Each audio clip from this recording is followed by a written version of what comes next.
Esto casi no se sabe, pero la educación pública, gratuita y obligatoria fue inventada en algún momento de la historia. Antes no existía. La educación en la antigüedad distaba mucho de lo que hoy entendemos por educación. En Atenas clásica, por ejemplo, no había escuelas. Las primeras academias de Platón eran espacios de reflexión, conversación y experimentación libre. La instrucción obligatoria era cosa de esclavos. Por otro lado, la educación en Esparta era más parecida a una instrucción militar. El Estado se deshacía de quienes no alcanzaban los niveles esperados. Había clases obligatorias, fuertes castigos y modelamiento de la conducta a través del dolor y el sufrimiento. Antiguamente la educación estaba en manos de la Iglesia Católica, por lo menos en el mundo cristiano occidental. Y fue recién en el siglo XVIII, en una época de la historia que se llama despotismo ilustrado, seguramente lo escucharon en el colegio, en donde se creó el concepto de educación pública, gratuita y obligatoria. La escuela como la conocemos nace a fines del siglo XVIII y principios del siglo XIX en Prusia. Con el fin de evitar las revoluciones que sucedían en Francia, los monarcas incluyeron algunos principios de la Ilustración para satisfacer al pueblo, pero manteniendo el régimen absolutista.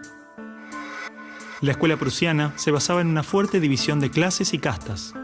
Su estructura, heredera del modelo espartano, fomentaba la disciplina, la obediencia y el régimen autoritario. ¿Qué buscaban estos déspotas ilustrados? Un pueblo dócil, obediente, y que se pudiera preparar para las guerras que hubieron en esa época entre todas las naciones que estaban naciendo. Por ejemplo, Catalina la Grande de Rusia llamó a los enciclopedistas franceses a preparar esto mismo. Diderot, uno de los más famosos, estuvo allí para armar este paquete, ¿sí?, formador, no de ciudadanos, sino que de obedientes súbditos de estos estados. Las noticias del exitoso modelo educativo viajaron rápido, y en pocos años, educadores de América y Europa visitaban Prusia para capacitarse. Con el paso del tiempo, el modelo se expandió a nivel internacional. Muchos países importaron la escuela moderna con el discurso del acceso a la educación para todos, elevando la bandera de la igualdad, cuando justamente la esencia misma del sistema provenía del despotismo, buscando perpetuar los modelos elitistas y la división de clases. Ese es el origen de la educación pública. Fíjense ustedes que Napoleón, un poco posterior, y enemigo jurado de todos estos déspotas, hizo lo mismo. Él lo decía con todas sus letras. Yo quiero formar un cuerpo docente para poder dirigir el parecer de los franceses. ¿Se entiende? Él lo tiene claro. Y eso opera, se sepa o no se sepa, hasta el día de hoy. La escuela nace en un mundo positivista regido por una economía industrial. Por lo tanto, busca obtener los mayores resultados observables con el menor esfuerzo e inversión posible, aplicando fórmulas científicas y leyes generales. La escuela era la respuesta ideal a la necesidad de trabajadores, y los mismos empresarios industriales del siglo XIX fueron quienes financiaron la escolarización obligatoria a través de sus fundaciones.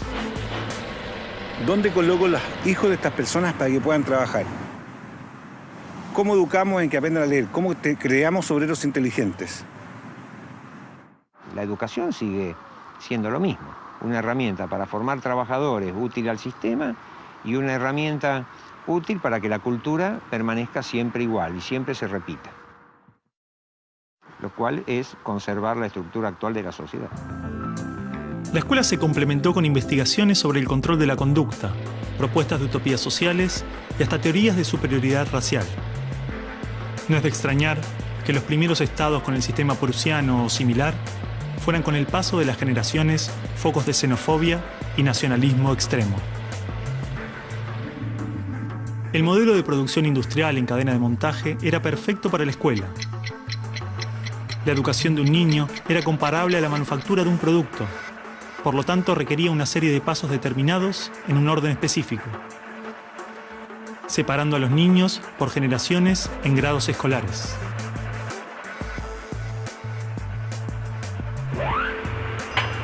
Y en cada una de estas etapas trabajaría sobre determinados elementos, contenidos que asegurarían el éxito, pensados minuciosamente por un experto. Digamos que el maestro es la figura que es la encargada de enseñar una serie de contenidos que tocan, porque alguien ha determinado así, en una edad determinada. Pero la educación no la preparan los biólogos. Y curiosamente muchas veces tampoco son educadores los que la preparan. Son administrativos. Son gente que no hace clases.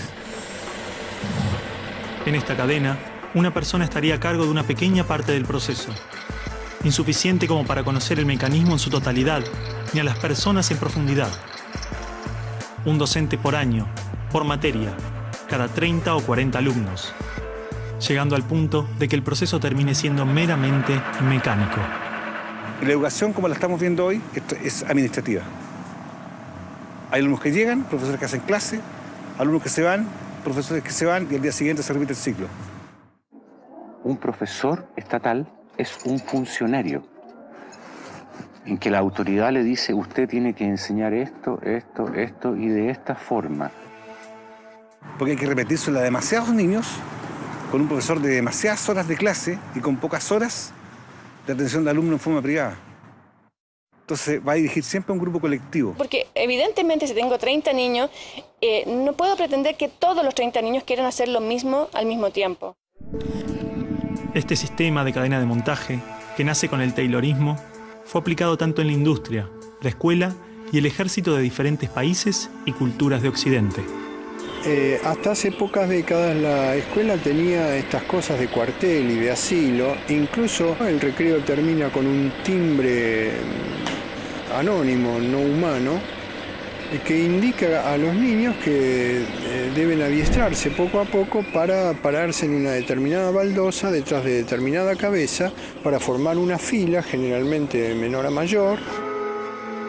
Durante los últimos siglos, hemos construido nuestras escuelas a imagen y semejanza de las prisiones y las fábricas, priorizando el cumplimiento de las reglas, el control social. La escuela se pensó como una fábrica de ciudadanos obedientes, consumistas y eficaces, donde poco a poco las personas se convierten en números, calificaciones y estadísticas. Las exigencias y presiones del sistema terminan deshumanizándonos a todos, porque van más allá de los maestros, directivos o inspectores escolares. Están considerados grupos homogéneos, con contenidos homogéneos que tienen que obtener resultados parejos. Que todos tenemos que saber lo mismo. A pesar de que los adultos no sabemos todo lo mismo, a pesar de que no nos dedicamos todo a lo mismo, en las escuelas todos tienen que querer hacer lo mismo y hacerlo igualmente bien.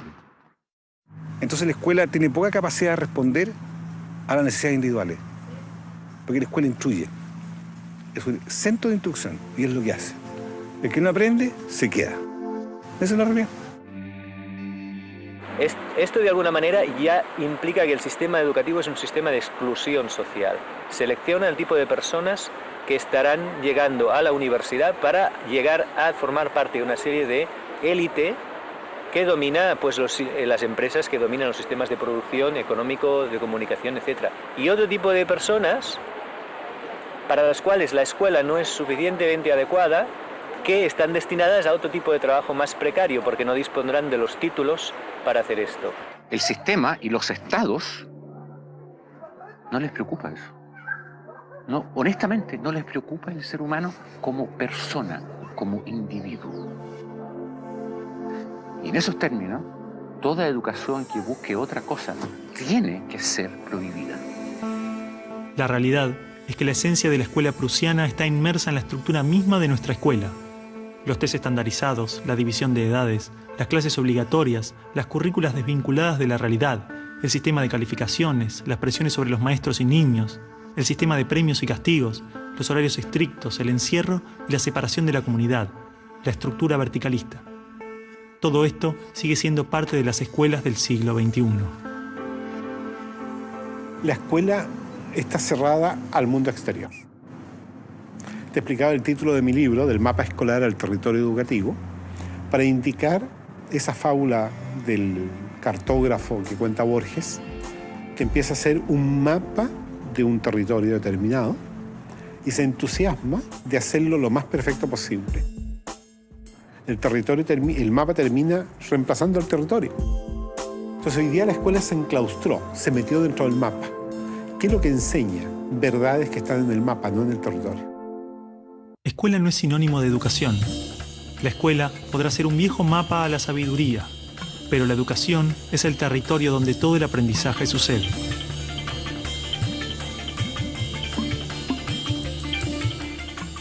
¿Qué es una buena educación?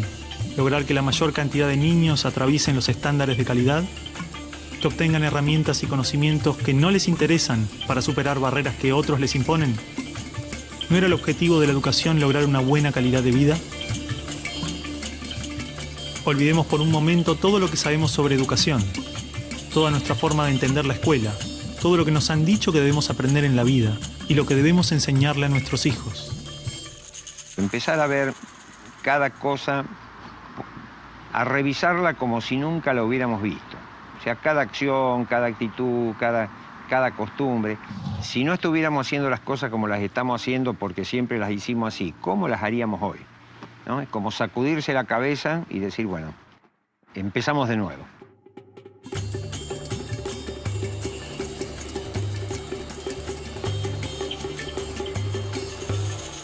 Empecemos de nuevo.